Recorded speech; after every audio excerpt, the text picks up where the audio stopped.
We are with Slash tonight in Montreal.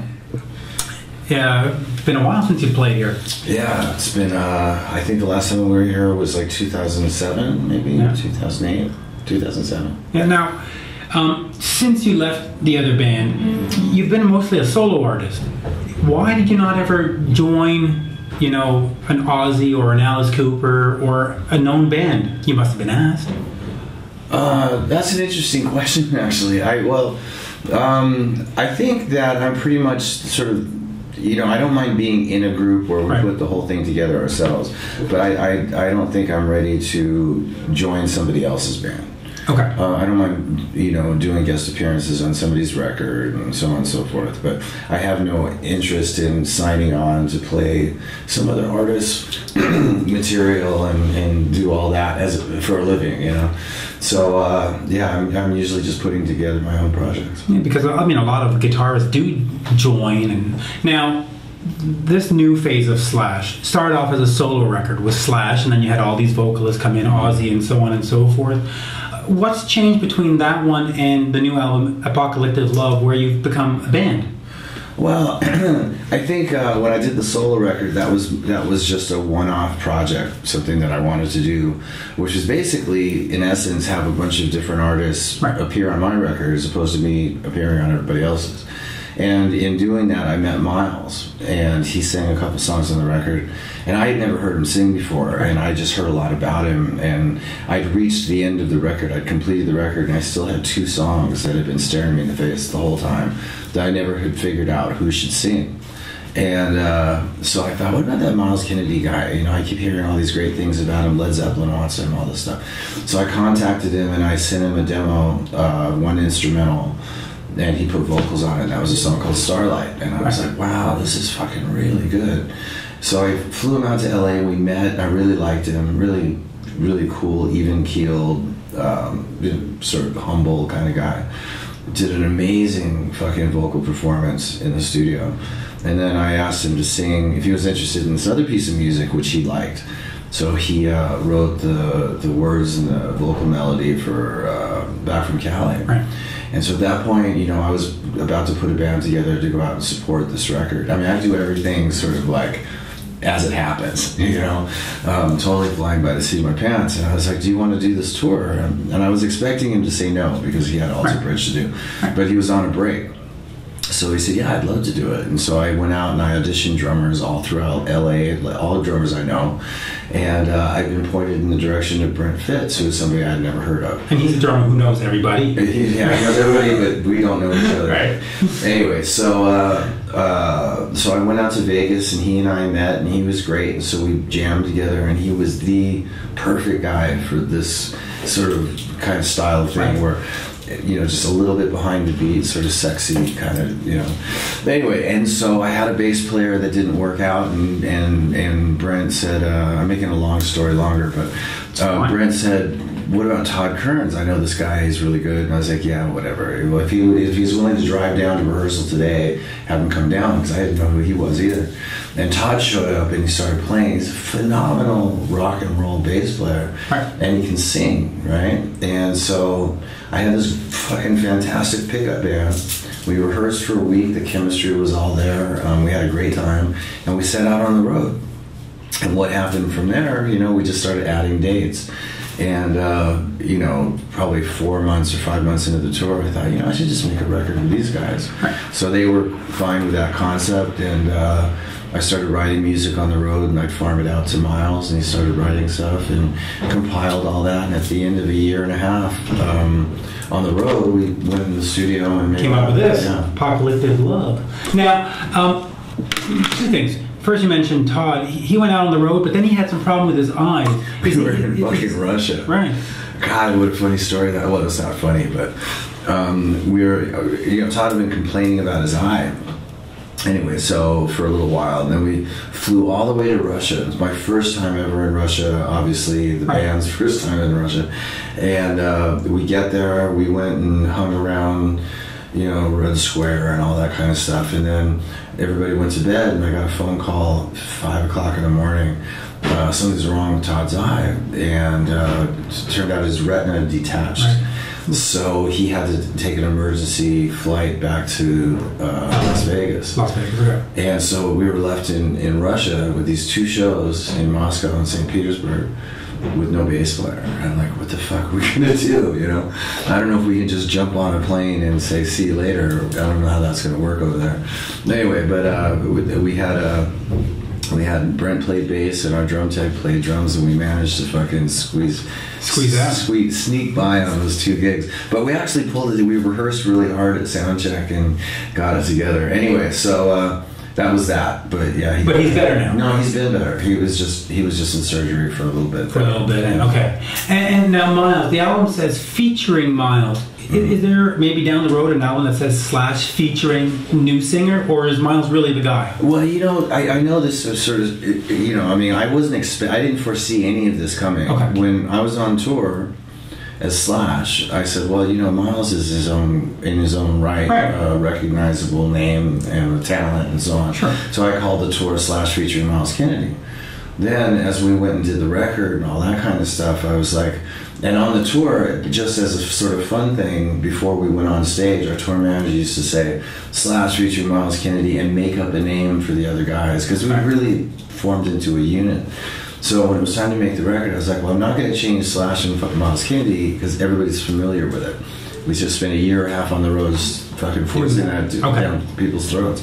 So so we added the Conspirators. So this is not going to change. Okay. I would imagine that if I'm going to do another record, it's going to be with the same lineup. So this is the band then? It's turned into a band, yeah. And I guess if we do anything else on the side, it'll be / something else. / something else. And I guess with this being the band, I guess it precludes any involvement with Velvet Revolver or any other band. Yeah. I mean, there, you know, a lot of people have been asking me about Myles for Velvet Revolver, which at one point, I mean, initially that's where I first heard of him.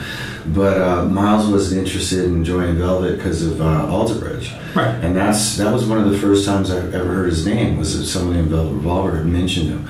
And I was like, I don't know who that is, but whatever, you know, but he didn't want to do it. So at this point, I think what it is more than anything is we sort of collaborate, the 2 of us, on this particular thing. It's a very nice, easygoing kind of thing.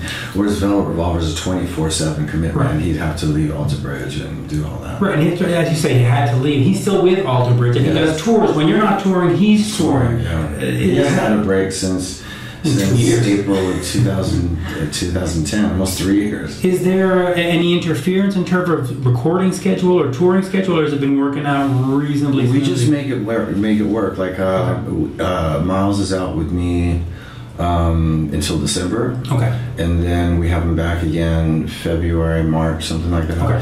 And he should be committed to doing Alter Bridge for a while. I'll start working up songs with Todd and Brent and doing whatever else I do. And but you'll wait for it. Yeah. Okay. Now, some of the other things that people may not know is that you have a production company called Slasher Films.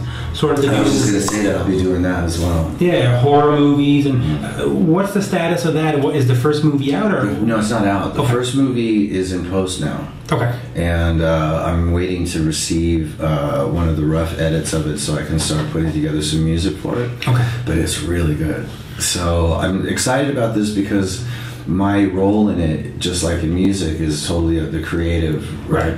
And so it's not music, but it feels similar, and it's something. It's a subject. You know, the horror thing is something that I have an aptitude for. I've been a fan of horror since. Right, and you grew up on Alice Cooper, and you love Rob Zombie. So you know, I'm trying to put together really good character-driven and story-driven, psychologically scary movies that don't depend solely on entrails and blood, and, you know, but like movies that scare you from a psychological point of view and not disarm you because they're unnervingly gross, you know. Now, are you heading to sell this to a studio to make it into like a big have all that done? It's already all done. Yeah, so I mean, it's not a big budget movie, no, and it's a horror movie, so it's not going to be a big production, studio production, but you know, we'll see what happens when it's finished and ready to go, how many theaters we can get it in. Is it only horror movies that you're going to do, or eventually would you get into making videos for other bands or making No. This is one particular thing that appeals to me. I like reading the scripts. I like the character development and the cast selection and all that kind of stuff. I don't want to get into videos. I don't want to get into comedies or dramas. Primarily horror, maybe some sci-fi stuff. You know, they sort of go hand in hand sometimes. And that's it. I'm gonna try and put out 2 movies a year. That's kind of cool. And the first one was released when, you see? Yeah, it's not. Oh, it should be next year. Yeah. 2013. Yeah. Now, am I allowed to ask you just about the importance of Appetite for Destruction? It's the 25th anniversary. You know what? I'm just sick of talking about it because no matter what happens, it always. No, just the fact that it's been 25 years that this album came out. No, not the band. I mean, just the album. I mean, it just doesn't seem like 25 years ago. And I mean, even if I stop and think of all those crazy shit that's gone on since 1987 and now, it still doesn't feel like 25 years. Yeah, I'm just thinking about the songs themselves. I mean, when you put them together, you know, I guess 26 years ago, did you think, wow, we've got something special, or did you just think, man, it's an album? I don't think anybody looks at a record and goes, it's going to be the next big an thing. Iconic thing that's going to stand the test of time for years and years and years and years. You just make the best record that you can and feel good about it and go out and do it. You know, that was basically all it was. But moving away from that, for the new album, you put together an app for the iPhone or for smartphones. Right. Basically, you play the entire album live, and with the app, people can see different angles and you can see the whole band. How did that concept come up, and are you going to apply it to anything else? Like maybe record a live show in that kind of vibe? Well, it's called Natty Vision, and it's a company unto themselves, and I stumbled across them on the internet. I think it was a Muse show that they'd done, and it was a live concert, and you could go on either side of the stage, behind the drums, looking out towards the audience, looking at it from the front of the audience point of view, from up above, so on and so forth. I thought, that's fucking great. We should do that in the studio. So we contacted them, and they came down, and we did it in the studio. And so I would like to, at some point, do a live gig with them as well. It's a really cool sort of interactive way of, for either a live performance or a studio performance. Well, especially for a studio performance, because essentially you've played the entire album live, and not a lot of people do that. They play 2 or 3 cuts from the new song and then all the back catalog, and this sort of forced you to learn and play all the new stuff. Well, trust me, we did enough pre-production going into this record to learn all the new stuff anyway. Yeah. Since it was recorded live, we had to know it pretty well. Yeah. Now, going forward, you mentioned that you were going to start maybe in January looking at new songs? Oh, no, we're doing, like for this, new songs now. I'm starting to compile, writing riffs and recording them and arrangements and starting to get into all that and talking with Myles about it and feeding in material. That's all just started in this last month. So now, you've always done rock and hard rock. Any chance that you might move into another genre at some point and do an acoustic album or a classical album or some kind of other album? Well, I mean, I do stuff on other people's records, but for your own. But people ask me like if you're going to do a blues record, or no one's mentioned an acoustic record yet, or an instrumental. Right. And at this point in time, I'm still, I've still got a lot of things. Desires as far as doing like this particular record and this band has been a huge boon for me because I've been in so many different configurations, all sort of looking to do the same thing, and I finally found an environment where I seem to be able to get away with doing what it is that I'd like to do. Right. So I'm going to be headed in that direction. The idea of doing an instrumental record just sounds boring, Right. But it doesn't mean that I might, doing like a score is very similar, but it's a whole different concept. Putting together a bunch of instrumental, guitar-driven, a whole record where it doesn't sound like much. Have you done more score work? I mean, when you think about VELEVET Revolver, was essentially sort of created to do a score for a movie back in the day. Well, no, was it the Hulk? It wasn't. Yeah, we didn't get together to do that. But that's sort of where people. It was the first thing that we did to sort of see how it all worked. But the scoring thing, I did score a movie. Called This Is Not a Movie, which was this very avant-garde, low-budget movie by this really fantastic director from Mexico. and Eladio Rubio is his name. And so that was like the first full-length score that I ever did. Nothing but guitar, totally off the cuff. Other than that, I've just done a lot of. I did. What was that? Fast and Furious. Right. I've done little bits and pieces of different movies. I did The Wrestler.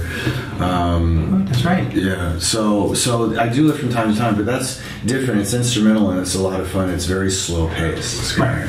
Like I won't score all of Nothing to Fear, which is the name of that movie. I'm just going to write some different parts and let the scoring composer incorporate them into the score. I'm too busy on the road to be able to dedicate too much time to it.